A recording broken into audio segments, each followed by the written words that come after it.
¿Qué tal? Hola. Bueno, son las casi las 6 en punto. Eh, Vamos a dar unos minutos a que se conecte un poco más de gente. Hola a todos. Hola, ¿qué tal? Bueno, pues bienvenidos a este... Hola, ¿qué tal? Bienvenidos a esta pequeña conversación. Se anunció como un taller de novela gráfica. En realidad es una plática entre amigos. Em, como, bueno, me presento, soy Bernardo Fernández. He firmado mi trabajo como BEF hace 30 años, exactamente. En 1990 fue que debuté. Y ahora me dedico a lo que yo quería hacer cuando era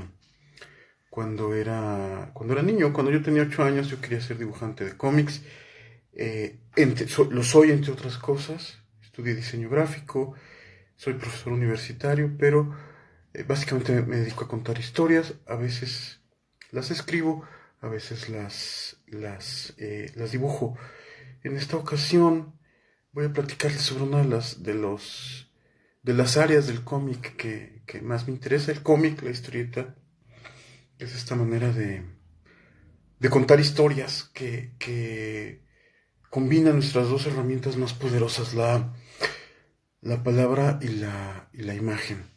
Entonces, a través de esta forma de contar historias, que además la tenemos más o menos eh, en su forma contemporánea desde hace unos 100, 125, 130 años que existe, eh, tiene muchas, tiene muchas ramificaciones, la tira cómica, los comic books, las historietas, las revistas de historietas. eh, y ahora se ha puesto como muy de moda hablar de novela gráfica. Creo, y esto es lo que hoy vengo a compartirles hoy, hay una cierta confusión respecto al término y de qué es una novela gráfica.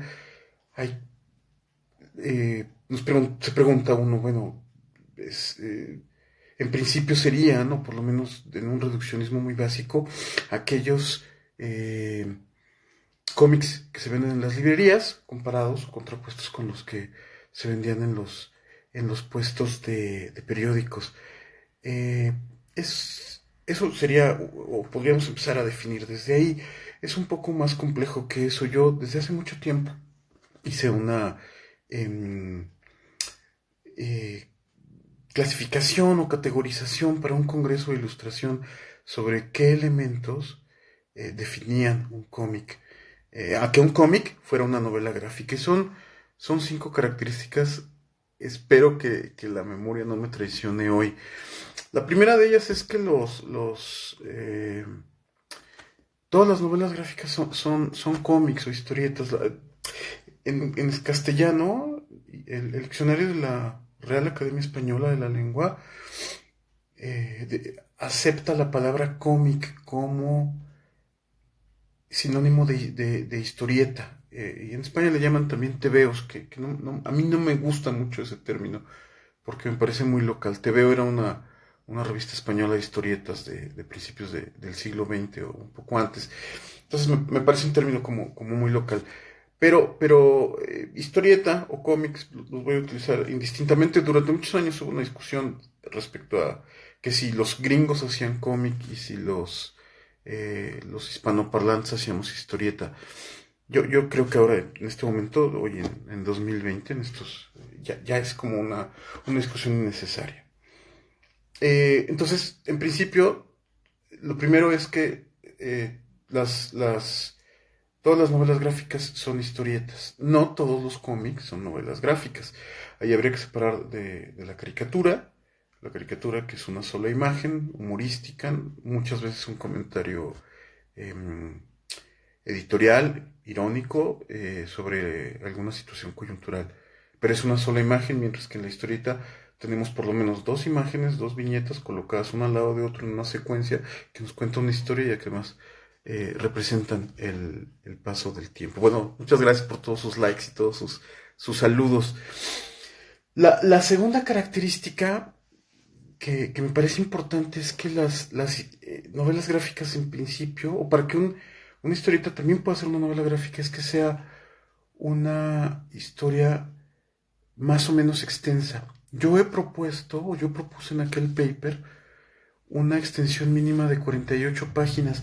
Esto por una razón muy, casi bueno, técnica. Eh, los cómics, cuando, cuando tienen menos de 48 páginas, se pueden engrapar. O sea, pueden ser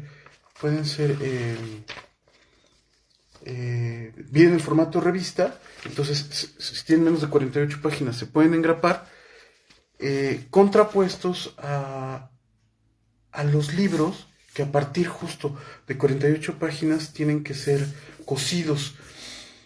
Decía Marshall McLuhan que el medio es el mensaje, entonces la revista es un objeto que está como pensado para no durar, para leerse y en principio es echarse, aunque hay o habemos coleccionistas de revistas, mientras que el libro es el objeto eh, trascendente por excelencia, o sea, es el que atesoramos, en el que guardamos nuestro conocimiento, nuestra tradición. Entonces, el hecho de que a partir de ese número de páginas ya tenga que llevar una encuadernación del libro, le da otro carácter y otra, me molesta un poco reconocerlo, pero otra respetabilidad cultural al objeto que no tiene la propia revista. Aunque hay novelas gráficas que primero se publican en forma de revista y después se compilan cuando es una historia extensa que se publica primero en forma de revista y luego se junta en forma de libro. Eso es muy común en Europa. Hoy, ayer que despertamos con la noticia de la muerte de Albert Uderzo, recordaba que Asterix primero se publicaban unas 10 o 12 páginas en una revista mensual que se llamaba Pilot y que tenía otras historias y luego cuando estas historias las que se volvían muy populares ya se recopilaban en forma de libro, álbum, le llaman los europeos. Los europeos les parece un poco ridículo el término de novela gráfica, porque ellos han tenido este tipo de cómics con esta respetabilidad durante mucho tiempo en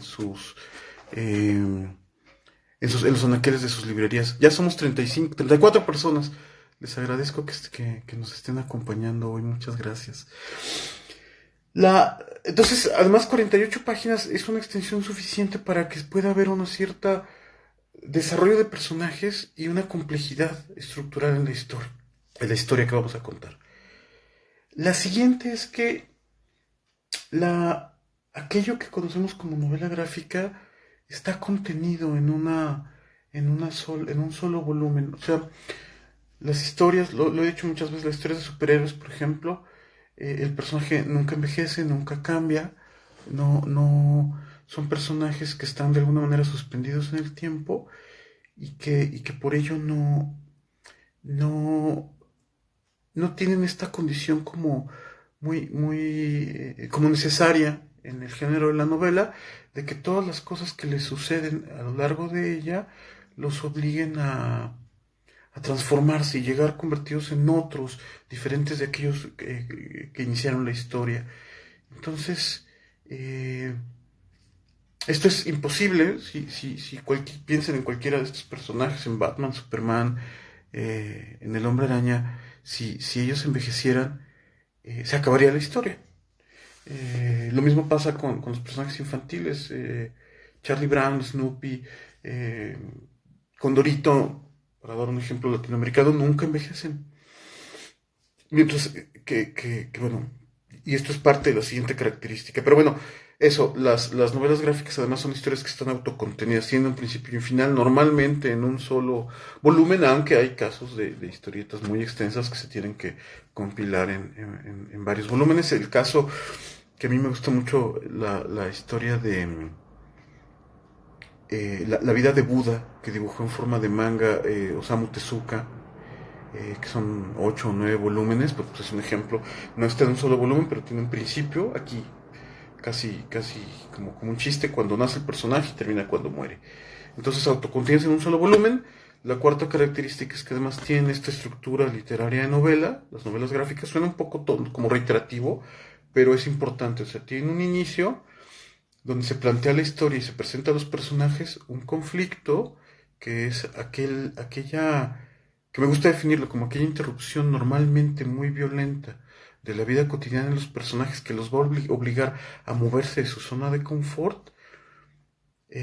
Pensemos en cualquier novela o historia que venga a la cabeza en la cual siempre hay esta interrupción de la cotidianidad por la cual los personajes tienen que moverse del lugar donde están y un desarrollo que llegará a una culminación, a un final, que es la manera como estos personajes que conocimos al principio lidian con el conflicto planteado.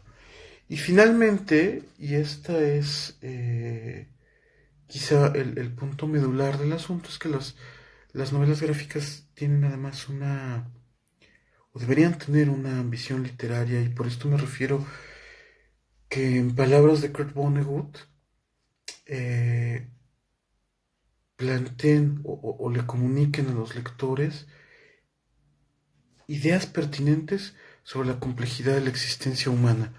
Y eso me parece importante, es decir, contrapuesto al entretenimiento, y consumir entretenimiento no está mal, hay cine que vas a ver para divertirte, eh, las películas Rápido y Furioso son muy divertidas, pero las vas a ver para pasar un buen rato y nada más, contrapuesto al cine de autor, eh, en el que su creador y quienes participan buscan justo como hacer una aportación en la cual hablarle eh, al a quien está viendo la película o a quien está o leyendo el libro, en el caso de que fuera una novela, sobre su opinión sobre la complejidad de la existencia humana. Entonces, ese es el asunto. Estas 5 características son las que me parece que conforman una novela gráfica. Hay muchísimos ejemplos. Yo he publicado unas 8 novelas gráficas, 2 de ellas han sido aquí en Editorial Océano. Pero hay muchísimos ejemplos y en este momento hay un montón de autores de novela gráfica activos en México y en todo el mundo, en un medio que además va creciendo cada vez más. Ahora, bueno, no sabemos qué va a pasar con el medio. Bueno, sabemos que el medio editorial en estas condiciones de emergencia se obligadamente habrá de retraerse, eh, pero es sin duda una de las áreas de desarrollo del mundo editorial más, eh, como con más posibilidades de crecimiento en este momento, y muy específicamente me parece que en nuestro país, donde hay una gigantesca tradición gráfica que viene desde la raíz que me gusta ubicar en la obra de José Guadalupe Posada, eh, eh, tiene la posibilidad de crecer y de ramificar y darnos un montón de libros fabulosos en el futuro próximo. Y bueno, pues les agradezco mucho que se hayan conectado, 43 personas conectadas, les agradezco mucho que me hayan acompañado en esta pequeña plática. No fue un taller, una pequeña plática entre amigos.